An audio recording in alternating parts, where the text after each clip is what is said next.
I haven't had my child 50% of the time for the 2 years that we've been separated, and I want 50% of the time with Mark. You understand? Why now? Why now of all times? It doesn't you matter. never wanted him. It doesn't matter. I want 50% now, and that's my final position. 50%. No, Rob. The only reason you want chops the limb on the tree down, and he used an axe, and he didn't even ask me if he could cut the limb, and I have 2 young boys, and I'm concerned if he has that kind of a temper. What about my young boys? I'm not that kind of a person. I'm going to ask you just to listen. Welcome to North Penn Legal Services mediation video. Mediation is a method of resolving problems between individuals. In mediation, the people with the problem, or the disputants, work with a mediator who helps them define their problems, to be able to discuss and talk with each other, and to come up with a solution that's workable for each of them.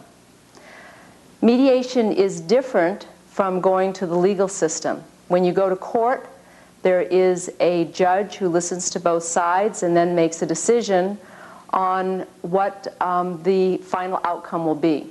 In mediation, the disputants, or the people with the problems, work together, come up with a solution that will work for both of them.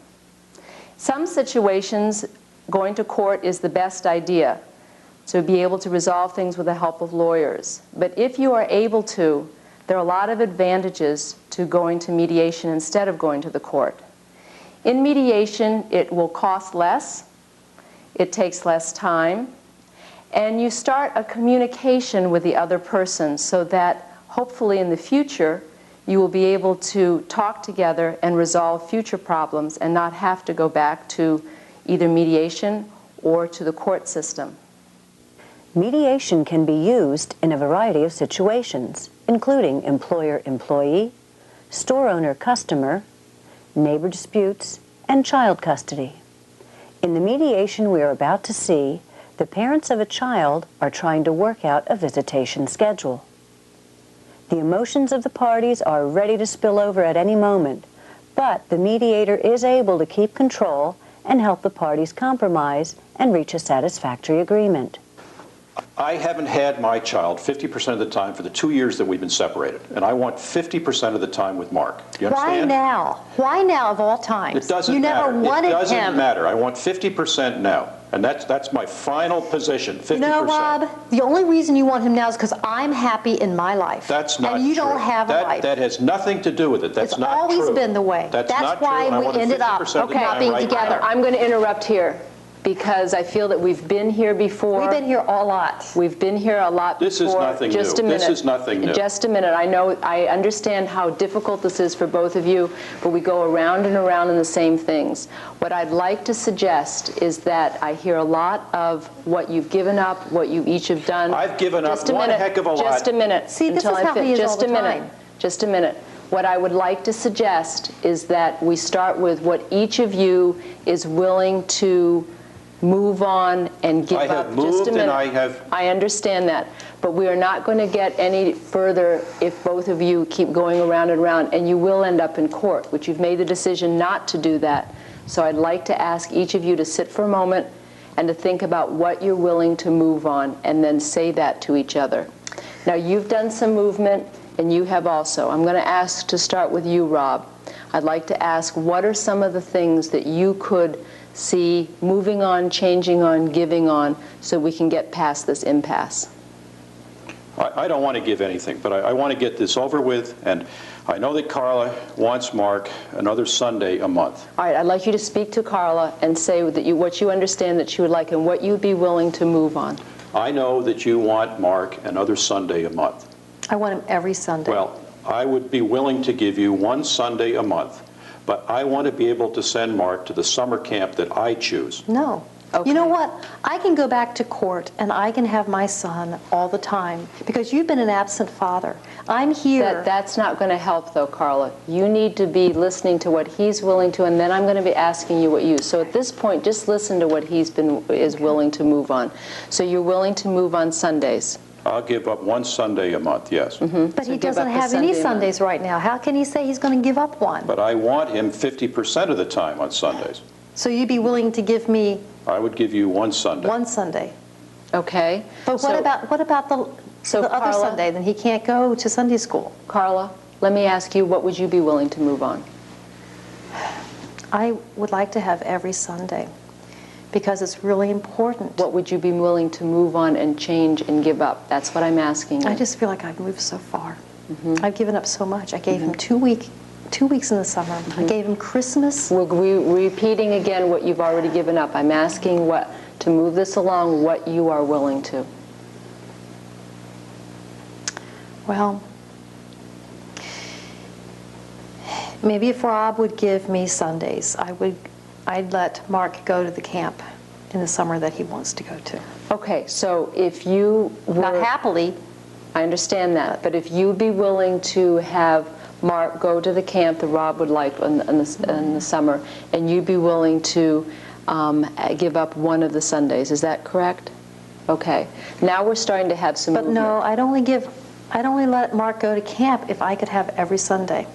No, I'm only willing to go the one Sunday. So what I'm hearing is that you are willing to have Mark go to the summer camp that you would like him to go to, and you are willing to have him be with Carla on one Sunday a month. That's what you're both willing to give up. Now let's talk now if that would work. That would work pretty well. Why don't you talk to Rob and tell him how you feel about that? I would really appreciate if you would consider that Sunday the other Sunday that you would have him, just at least letting me have him for Sunday school, because that's the reason. How long is that going to take? 1 hour. Just 1 hour on that Sunday? I could pick him up from your house, take him to Sunday school, and then bring him back to your house. And that's all that you'd want from me? That's all I'd want. All right, I can agree to that. Okay, so you can agree to do that. All right, so we've worked on one issue that we've come to some resolution on. I'd like us to go on to the next ones because I know that we have more. But this is the kind of way that we're going to get this resolution. You're each going to have to give up more. Okay? Okay. It's hard. Yes, it is very hard. The next mediation involves a dispute between neighbors over a tree. First, the mediator interviews each person separately so that she can understand the problem from that person's point of view. Charlie, as we talked about on the phone, this is the opportunity you have to talk with me individually, to tell me your side of the story, the issues that are really important to you. So I'd like to have you have that opportunity now. Well, it's the tree, and it's the limb that hangs over my yard, and that started it all. Hadn't been a problem in the 30 years that I lived here previously with the former owner, but when Amy moved in about 3 years ago, well, it just began to become a problem that just got to me more and more. The leaves would be falling on my side, and where I used to have a little plot that I'd cultivate some flowers and things like that, the sunlight wasn't getting through, and it just wasn't working. And there were a lot of other things too, and one day it just got to me, and I grabbed an axe that was near the back door there and just went out and chopped the tree down, or the limb off. That's all. It was impulsive on my part, I know, but I just had it up to here. A few days later, after interviewing Amy, Charlie's neighbor, the mediator schedules the first joint mediation session. She begins by asking each person to summarize their position. I know that both of you had a chance to talk individually with me when I met individually with each of you, and now you've had a chance here in the mediation to talk about what the issues are from your standpoint. So Amy, I'd like to ask you now to have your opportunity to talk here in the mediation about what the issues are. You were the one who called me, and tell me and tell us what brought you here. Well, I have 2 young boys, and I have a neighbor who's cutting down a tree with an axe. I can't hear. I'm sorry, but I can't hear her. Right, that's right. You did bring that up, Charlie, when we met individually. One of the issues that Charlie has is having trouble hearing, so I placed you here so that you'd be on his good side, and I'd like to ask you to speak up, Amy, so that we can all hear together. Well, my concern is that I had this tree, and then all of a sudden this neighbor next door comes and chops the limb on the tree down, and he used an axe. and he didn't even ask me if he could cut the limb. And I have 2 young boys. And I'm concerned if he has that kind of a temper, what about my young boys? Are they safe? I'm not that kind of a person. I'm going to ask you just to listen right now to Amy's side of it, and then you will have a chance to speak again. Okay, Charlie, thanks. You know, there are leaves on the tree. I haven't been able to get to them. I'm raising 2 boys right now. I work 40 hours a week. That's low on my priority list. And so I have wanted to get around to it. There just hasn't been the time. I'm doing all this work, and he's retired. And could he I have rake the other things leaves? to do I'd besides pay. rake up leaves. Charlie, just a minute. Anything more that you would like to tell us about the situation? No, since, you know, we haven't really communicated since I've moved in, but after this axe thing, I just feel really concerned for my sons. And there's no fence, there's nothing there to protect them. I'm worried about them going over. And I thought maybe we could come together, maybe we could do this mediation thing. I don't know. I don't want to involve the cops. It's a nice neighborhood. I just don't want to go that route. Let me ask something. You had a neighbor there before. Yes. Can you talk a little bit about how that has changed? Yeah. Well, maybe that's part of the problem, because she was closer to me in age. And of course, over the 27 years that she lived there, we became very, very friendly. We did things together. I did things for her, chores and things like that, run errands. And of course, she did things for me. So that's part of it. But as I say, when Amy moved in, I tried to set up the same kind of a relationship with her and her 2 young boys. But as I told you earlier, you know, I sort of gave myself to her the first year she was here, but it just didn't seem to be of any interest to her. And so I guess I just stopped trying after I gave it a year to see if we could get things going the way they used to be with my former neighbor, but it just didn't work out. Well, I don't have time to be baking cakes and making dinner for somebody else. I'm going through the drive-through. Just a minute, Charlie. I'm not going to be that other neighbor. It's not going to happen. And I've tried to be a good neighbor. I haven't made a lot of noise. I've tried to keep my children in their yard. Amy, could I ask from your standpoint how it's been? You said that you moved in, you were new into this neighborhood. Can you talk a bit from your standpoint, how it's been moving in?